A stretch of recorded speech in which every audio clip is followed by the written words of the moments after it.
Just be glad for all you have that's in today. Hey everyone, Connie here, and welcome to my blind reaction to Dofus, episodes 15 and 16. So yeah, we are here for 2 more episodes of Dofus this week, and I'm interested to see what kind of stories we get this time. Probably just, another couple random little things like, Cherubim is so awesome. He did all of this awesome stuff. He's everything. I'll be honest. Cherub is kind of a Gary Stu. And if you don't know what that means, it's the male equivalent of a Mary Sue. Basically, it means the character is practically perfect in every way. It means that they are overpowered and or just good at whatever they do. And Cherub, in this case, a lot of it is due to luck, which, kind of fits the Ecaflip race, especially considering his connection to the god Ecaflip. But at the same time, it's like he's so obnoxiously lucky in terms of good luck. Like, it's like he basically succeeds at everything, pretty much. Like, anytime he does something, he'll succeed at it in the end. Maybe not in the way he necessarily expected, but it always ends up going well. His adventures always end up proving to be either fruitful for his treasure hunting, good for his standing with other characters, or just in general, end on a very positive note. And yes, he makes mistakes and fucks up on occasion, but again, everything works out so that his fuck-ups end up helping him in the end. Good examples of that would basically be everything from that episode with the pirate girl, who I liked. He screwed up so many times in that, but everything worked out to his advantage in the end. And it's just like, what the fuck? I would like to see an episode where he legitimately not only just fails, but his failures lead to him not getting the good ending, where it leads to him ending off in a very bad spot. Whether, again, in terms of treasure hunting, in terms of his relationship with other characters, etc., etc. It just feels like he's, again, good at everything. It just always works out for him. At adventuring, at painting, at doing whatever. Name it, and it's basically like, oh, I was good at this, too. Oh, by the way, Joris, did I tell you about the story of when I was, I don't know, a master sculptor? You could put pretty much anything there, and it's just like, he'll be good at it. Because that's kind of what this character is. And the problem with that is he's not very interesting because of it. When you know he's pretty much always going to come out on top, it doesn't lead to the episodes being very interesting on his end. The most interesting part of the episodes at this point are the side characters who he works with or against, as well as, of course, Joris and our main girl, whose name I cannot think of for the moment. Don't you hate it when you cannot remember names, like, randomly? It's like, I should know her name, but I just can't think of it at this moment. But yeah, it's like, those are the most interesting parts of the series at this point. That's what's really keeping me invested in these stories and in these, and what's going on. It's certainly not Cherub himself, either in present day or the past. And I think that's one of the reasons why I was like so quick to drop it before, back last summer. Because I really just couldn't get into him as a character. And even now, after coming back and even liking a lot of these episodes, most of the episodes I've watched since I came back to this show, again, I'm not liking them because of him. He's the weakest point of all of them. And it's disappointing, to be completely honest. It's disappointing. Because the main character is supposed to be one of, if not the strongest written character in your show. No, he doesn't necessarily have to be the favorite, but he has to be a well-written character either way. One Piece is a good example because of how long it is and how many characters it has. Luffy is the main character, and he's one of the best characters. I wouldn't consider him the best, and I definitely wouldn't consider him my personal favorite, but he's definitely one of the best. And he continues to be a likable, charming, strong, in a lot of cases, competent character. And in a lot of cases, not so competent, but usually that's done for comedic effect to kind of give some levity towards the more dramatic and intense situations that the crew often find themselves in. When it really counts, when it really comes down to it, he proves himself to be very reliable. And he comes across as a character who we've seen fail. We've seen be beaten. Like, for example, in the Alabasta arc. Like, I'd say early on in the series still. I wouldn't even say that's halfway through the pre-time skip stuff. So in the Alabasta arc, he actually loses to Crocodile at first. He actually loses straight up. And only wins in their second confrontation. And there's multiple other examples of points where he actually does mess up or lose or can't do it by himself. Everything just doesn't magically work out for him in the end. Hell, the end of the Marineford arc is a massive example of this. With Ace's death, like, that was massive. Because the entire point of that arc, outside of the war itself, was Luffy was trying to rescue Ace. He failed very badly. Ace was killed by Admiral Akainu. And Luffy almost went catatonic for a while because of it. He was non-responsive for a good long while because of how hard that hit him. Because he failed that hard. And, I mean, he went more catatonic more because of, it being his brother and all. But still, he failed big time there. And it's not the only example of times he has. And he's going to fail again. Yes, he'll probably succeed more times than not. But having him be able to fail and having him be able to make these mistakes makes him feel like a better, more well-rounded character. Karub is not there for me. He does not feel like a good, well-rounded main character. He comes across as just, again, a Gary Stu. Someone who it always works out for. And not even, again, like in a comical, like, oh, it just ends up like being lucky like that. No, it's just everything always, even when he does make mistakes, it's always for the betterment of him. And it comes across as very cheap to me. I don't know. I'm not a fan of his character. But I am continuing to watch this because even so, the other characters really do drive this series forward, and the stories themselves are interesting enough to keep my attention. So we are continuing this. But I was looking at the Reincarnated as a Slime, which is the series that we are going to be reacting to following Dofus and all of that. I was looking at the episode list, and as I can see here, there are 24 episodes, and then there's, I guess, a little, like, mini episode at the end or something like that. Because it says 24.5. There are 24 episodes, and I was kind of thinking of maybe taking a break from Dofus, getting to a little bit of Slime, coming back to Dofus, because there's a point where it's like, this is episodes 15 and 16 out of what, 50-something episodes of Dofus?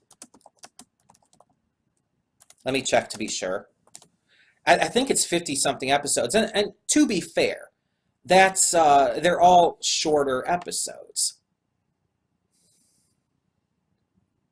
But at the same time, that's a lot. That's Okay, hold on. I'm trying to find it here.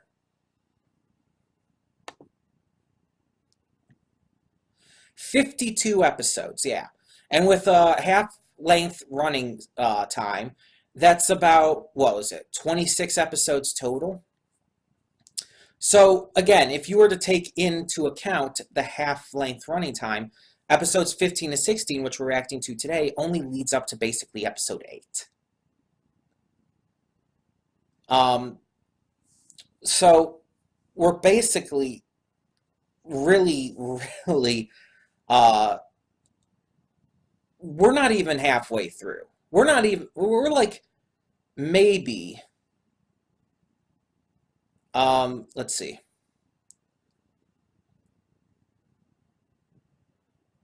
Maybe a quarter way through, something like that. I don't know. Math escapes me.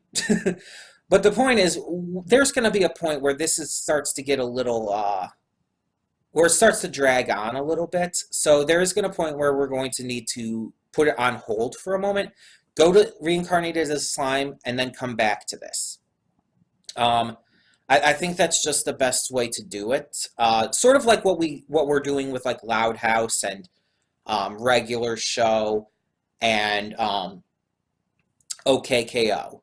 You know, watch a good number of it at a time, take a break from it to get refreshed and everything, and then come back.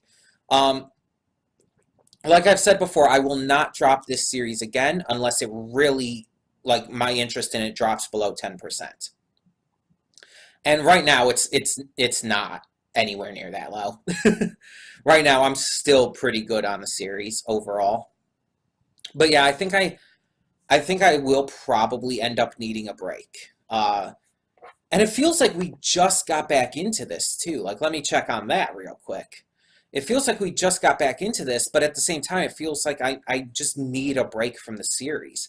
And maybe having this next week off from regular reactions will help with that. But it's like, let's see here. How many episodes have we done since we came back to this? Let me just check real quick.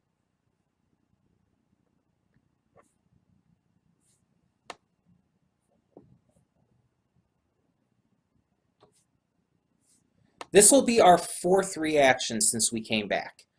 This will be our 4th video for Dofus. We came back with episodes 9 and 10, and we've done 2 episodes each time, which I think we've just done every time for this series. Yeah, every single video for the series has just been 2 episodes. So, like I said, next week with doing the Spring Has Sprung special and having the week off from normal reactions, maybe that'll help. But even just with 4 episodes of this, which 8 episodes in total, it just... I'm feeling like really burnt out on it already, and I shouldn't be. I really shouldn't be. But I am. And I really don't like that I am, you know? So, my general plan for this, the general idea I'm kind of working for, is that we're going to do this week's, we'll see how I feel after this week's, and then we'll take the rest of the week, we'll take next week off, obviously, for the Spring Has Sprung special. And if I'm still feeling this way once after next week, then I'll probably have to put Dofus on hold and go to Reincarnated as a Slime for now. And then come back to Dofus after I'm either done with that or choose to take a break from that or whatever. I don't know what it is. I don't know if it is because of my dislike of Carib as a character. I don't know if it's because it's so episodic to the point where these episodes really don't have any connection other than being about Carib and just his random adventures. I just feel like I just feel burnt out. There's really no other good way to put it. And I hate feeling like this on any show because it usually means it's not doing anything. It's not going anywhere.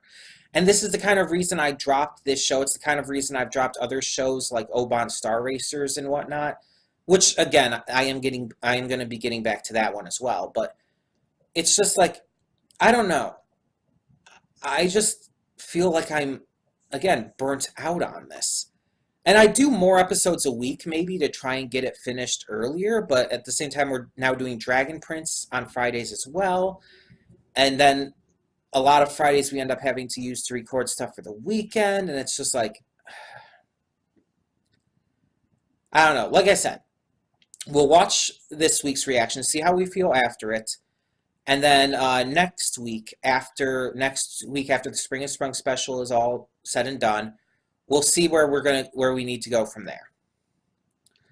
We'll see where to go from there based on how I feel about it at that point.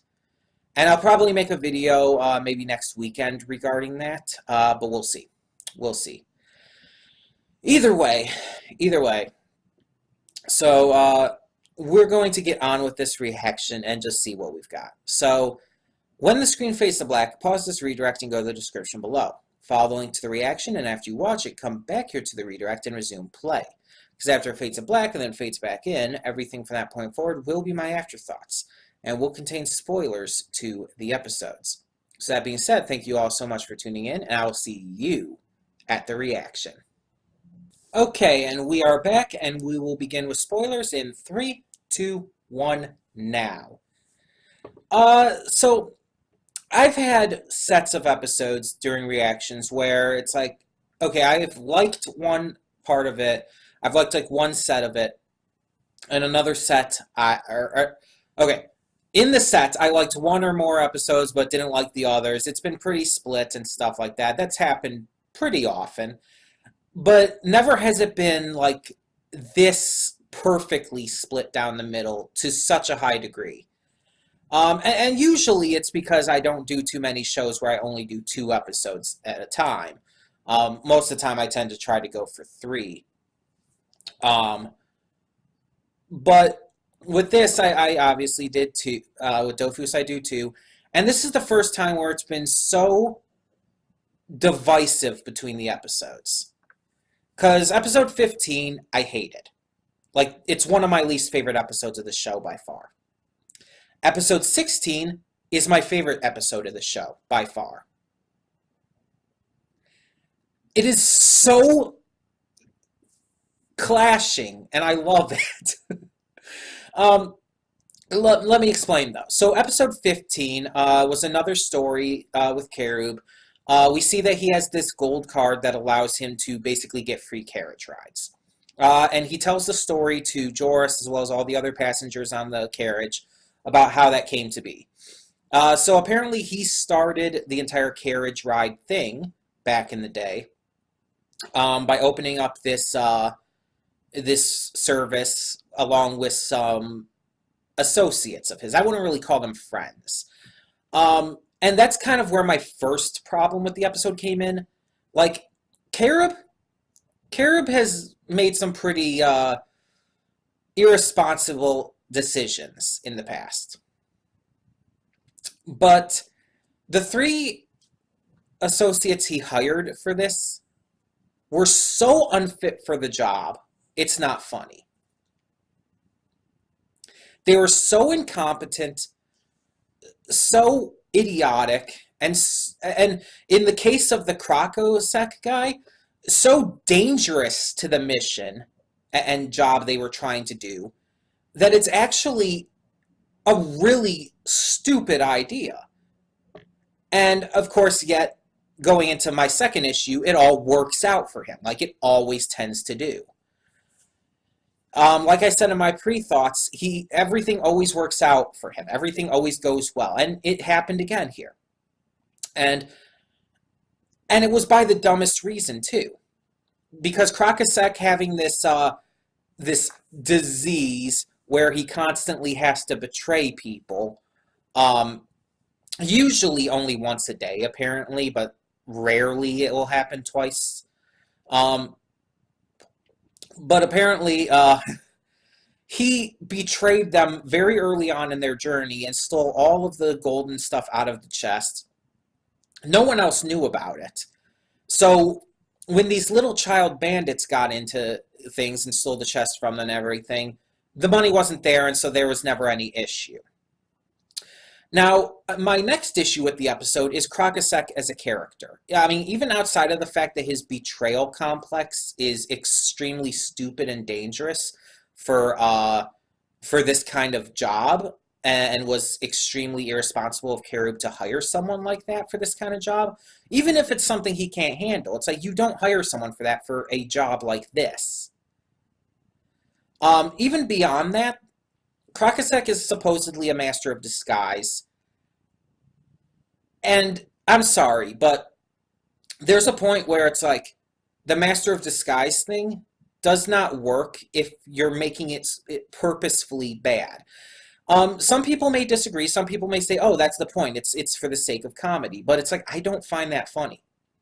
I don't find that funny. I don't find it entertaining. I love Master of Disguise characters. Sherlock Holmes is a phenomenal example of that. Being able to not only disguise himself in a physical manner, but being able to take on different personality quirks, different ideologies, and basically just become a different person. There's there's a TV show as well called The Pretender, in which this guy named Jared is able to do the same thing. He becomes a different person. Like, he can become a doctor to the perfect degree with no actual medical training or anything. All by reading a book. It's like his mind has this eidetic memory to it where he can memorize pretty much anything and know exactly how to applicate it. So he can read a book on medical practices and he knows exactly how to use those medical practices in the field in the perfect manner and way. And it's insane. It's a phenomenal show. It was unfortunately canceled too early, and I think there were like 2 movies or something that finished out the storyline, but it was really good. But yeah, it's like that's why I love Master of Disguise characters, and even unlike with even in The Pretender, Jared's character, he never like physically disguises himself. He doesn't like wear fake mustaches or different hairstyles or anything. He just becomes different people. He goes under different surnames and stuff, different backstories, all of that kind of thing, all of that kind of stuff. But he never actually physically like disguises his appearance, which makes it kind of even more interesting how he can be a master of disguise without wearing disguises per se. But yeah, I've liked those kind of characters in general, and I like seeing even in a comical sense. I like it when they're trying to wear disguises, and the disguises are attempting to be good, but are bad in that way. And this is not one of those situations. It's like literally the only difference with what he was wearing is like what he had a feather in his cap or something like that. No, that doesn't work. That does not work. And another example you could say of something that's similar to this, with MLP, there was the episode in, I believe it was season 8. Yeah, because Star Swirl was there. It would have to have been season 8. Where there was that other school of friendship that was started by the Flim Flam brothers. And in it, Rarity disguised herself as Plainity. And her costume, her disguise, was basically just an outfit she was wearing. She had her hairstyle a little different. And like Twilight's disguise, as she gave Twilight a disguise as well, but it was extremely ridiculous. But they made a point of noting how obscenely ridiculous it was and how it didn't work. See, if you have that kind of disguise thing where it's like so super ridiculous that it's like, yeah, that wouldn't work, but you make a point out of saying that it won't work, that's how you do that. And you can even have it like in that episode, like it worked on like one person, but like everyone else it was super obvious with. That's fine, because the one person probably didn't know Twilight that well. But it's like Rarity's disguise was a little more intricate, and for ponies, honestly, it was enough, considering how much just ponies in general look alike. Plus, not many people there knew Rarity, I guess, so, yeah. I'm going to turn down the brightness, by the way. But either way, the point I'm trying to make is that it just didn't work here. Another issue I had is that I've never liked the concept of the child raider kind of thing. You know, where there's like these, let me see if I can, hold on a second.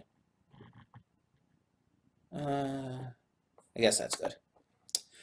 This entire child raider kind of thing where it's like, oh, there's these like, I don't know, Mad Max style like bandits or raiders or whatever, and they're children and they all hate adults, and their goal is to like attack and kill and steal from adults and stuff, and it's like, that's not entertaining. One, that's extremely upsetting in general.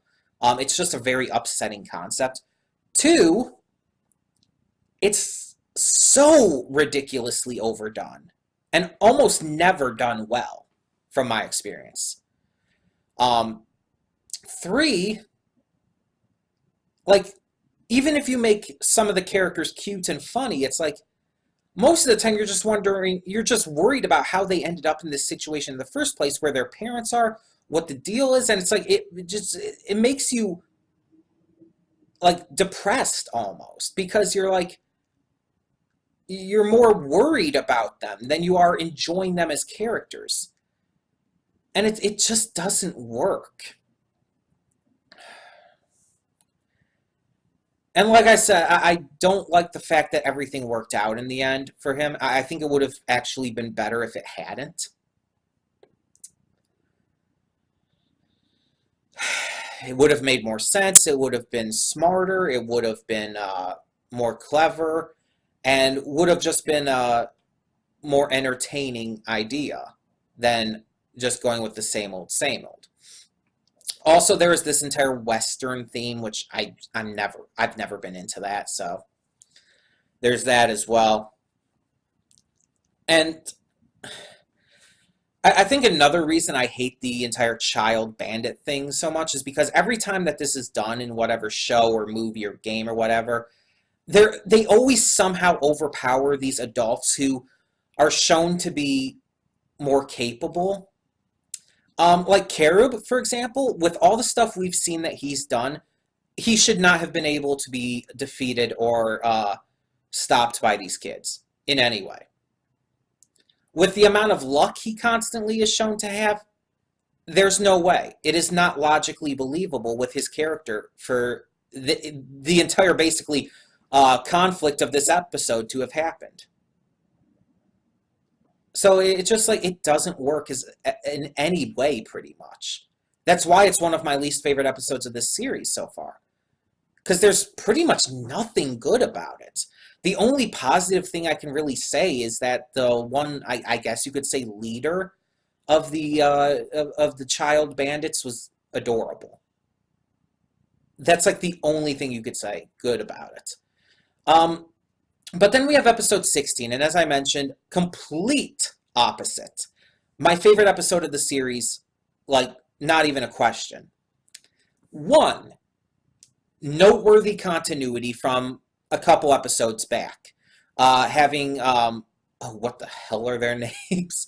The two big Eop women come back. We saw them during one of the stories in the past, having been sent after Carib and everything by this other dude. And we saw, like, how, like, relentlessly they were chasing him and stuff. So the idea that they had just stopped at some point or whatnot kind of felt like, okay, why did they stop? Were they eventually defeated? You wanted to know. And so in this, we find out they never did stop, and that they've been continuing to search for him. And I guess for years now, they've been looking for him and finally have found him. So they're posing as these two young girls, and they convince him to, like, oh, we want something special for a present. And so he's going through all these different things, and we know now by the end that they were searching for something to stop him, to get him with, which is why the one was kind of interested in that axe. But they eventually settle on this magic wand that if you use one side of it, will shrink a person, or presumably anything, and the other side grows it. And I assume, even though we only saw it like grow from the shrunken state, I assume you can grow it from normal state, so make something bigger if you wanted.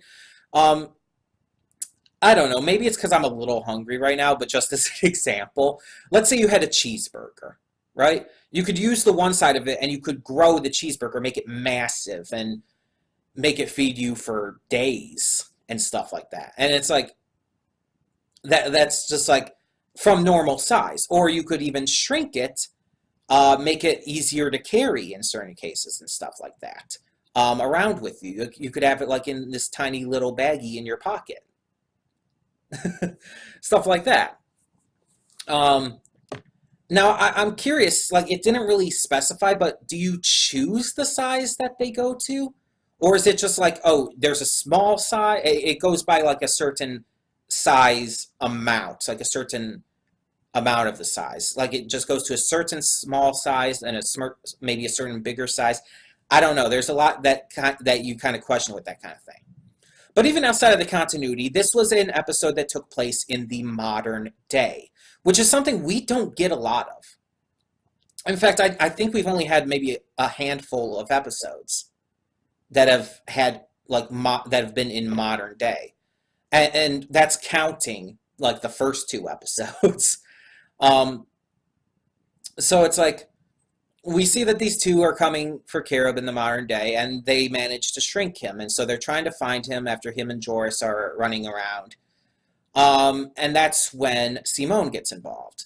Simone, they tell him, oh, Carib ran out with his assistant, obviously Joris, for some rare item, and she cleverly realizes, no, he wouldn't go out in this kind of weather. So she starts putting things together. She talks to Lewis, and Lewis blinks his responses to her to tell her that that those two were lying, that Carib and Joris are in trouble and stuff like that. And so she works to lure them around and be able to find Carib. And then once they confront the three of them after they've reunited, she just kicks their ass. Simone is easily my favorite character in this series, and seeing her be smart, resourceful, and badass in this episode really did it for me. Like that is what I want to see more of in this series. Plus, her constant referencing on like, oh, I'm trying to get ready for a date and everything gave it, one, a sense of time scale, sense of urgency with what she was trying to do, and two, it continued on that. It continued on the fact that she and the other girl, I think she's an Ecaflip, the Ecaflip girl are dating. I cannot think of her name. Julie. It's Julie, right? I was just saying I cannot think of her name, but then it like clicked in my head. I think it's Julie. But yeah, they're going on dates, and we've seen that in multiple episodes now, where she's talked about, oh, I'm getting ready for a date with Julie, stuff like that, and we see it again here. But here we actually do get to see them together at the end, which is cute as hell. And I mean, there is the fact that even just going past that, though, going past the fact that the LGBT relationship in this. It's just a really cute ongoing character plot point, you could say, to Simone, that I really hope that they do more with in the future. I want to see an episode centering around this, centering around Simone and Julie going on a date. I want to see more of Julie as a character. Like, we've only kind of seen her in these like little bits and pieces.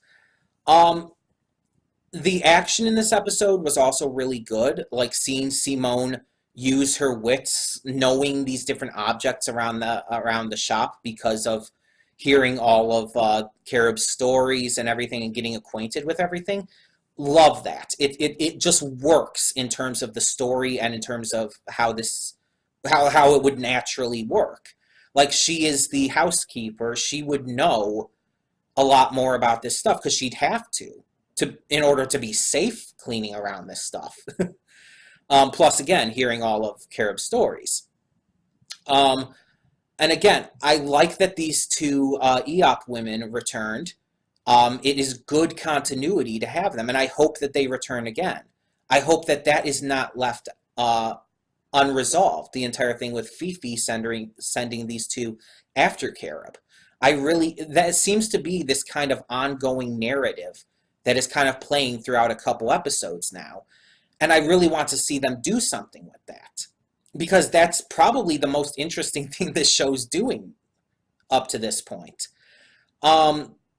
We continue to see how much Lewis does like and respect Simone, to the point where even though he's being a bit of an asshole towards Carib, though to be fair, Carib's being an asshole towards him too, he still like actively helps Simone out in order to help Carib and Joris because he likes her. He is completely okay with her.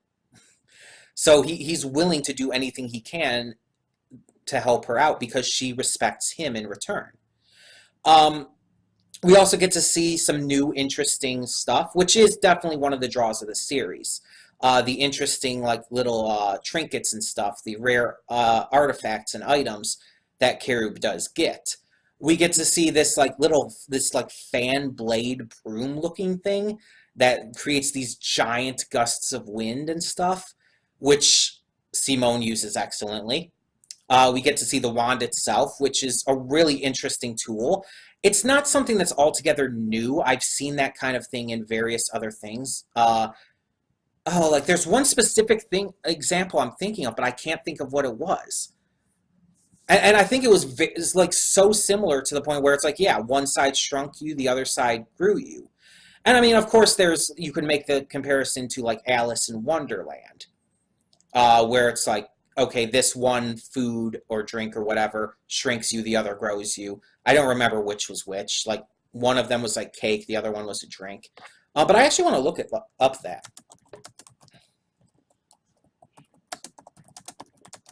Because there's something I'm thinking of that I cannot think of.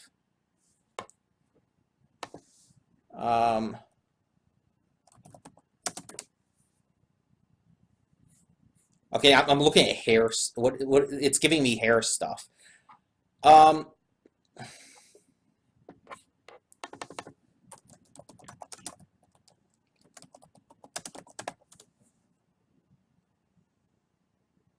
Okay, I'm finding like stuff for different like games and Pathfinder and stuff.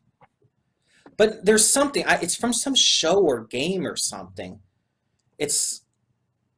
It does basically exactly like that. One side shrinks you, the other side will grow you again. I don't remember what it was. I don't think it was Steven Universe.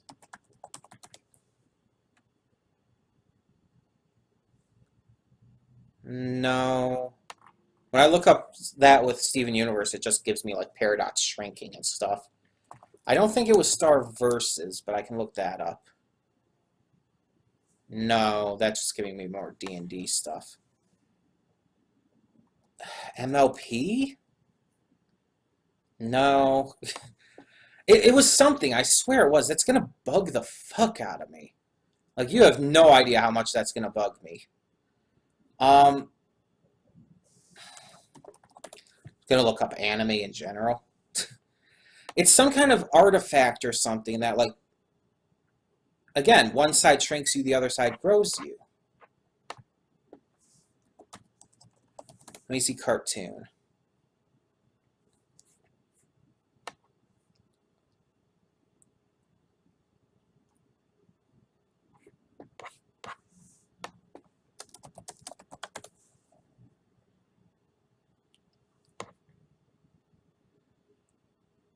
Okay, I found a thing here that says cartoons that involve shrinking/growing. Maybe I can find it in there.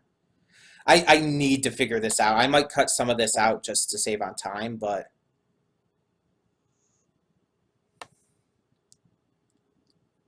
it's not Magic School Bus, though that does that kind of thing, too.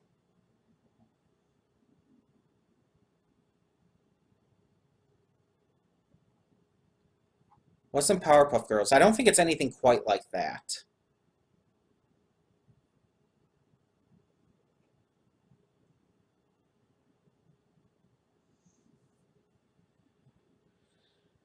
Hmm.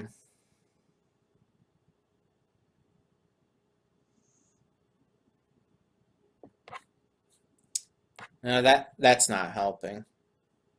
Let's check the images, see if I can find something in there. It's not Phineas and Ferb, though that has definitely done that kind of thing.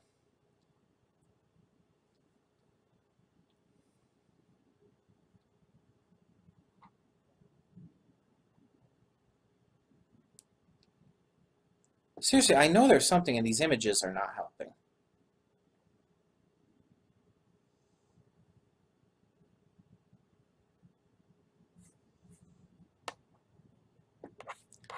Okay, here's a Wikipedia thing. Size change in fiction. Maybe that'll help. Television. Doctor Who. No, that's definitely not it. I mean, I'm not thinking of Adventure Time, even though Jake can change his size in that. That's not what I'm thinking of. Gravity Falls! That's it! Oh my gosh, that took way longer than I wanted it to, especially since these afterthoughts are so long. Gravity Falls. That is exactly what I was thinking of. In Gravity Falls, there's these magical crystals that Dipper and Mabel put onto this flashlight that can grow and shrink anything, again. That's exactly what I was thinking of. You guys probably had already figured that out by the time I was looking all this up, but... So yeah, it definitely reminds me of that, which is a very good thing, especially now that I remember what it was that I was thinking of. It's always good to make me think of Gravity Falls. I knew I was thinking of something specific, a specific, like this magical item that could shrink and grow things. And I mean, I was right. It's magical. It's supernatural.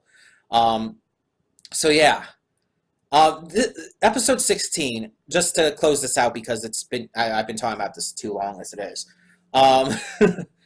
It's just really good in pretty much every aspect. Just as episode 15 was bad in pretty much every aspect, 16 was good in every aspect. And I really, really want to see how this turns out with this story with Fifi. Like, this is definitely an ongoing thing, and I want to see where they take it. And as I said, I want to see more with Simone. I want to see more with her and Julie. I want to see an actual episode centered around them. And I want to see more episodes that take place in the current day. Because, honestly, that stuff's the most interesting part of this series. And I like it much more than the stories that Carib is always telling. So, yeah. Overall, I am very split on this set. Episode 15, I hated. One of the worst episodes of the show, in my opinion.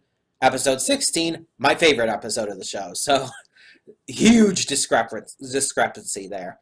But tell me in the comments below what you thought of these two episodes of Dofus. And as I said in the pre-thoughts as well, I was going to see how I felt after these episodes, and as well as see how I felt next week after like this entire Spring is Sprung special. At this point, I think I will continue, at least for now, but I probably will still take a break from the series at some point. But again, we'll see where we're at next week and see how I feel then.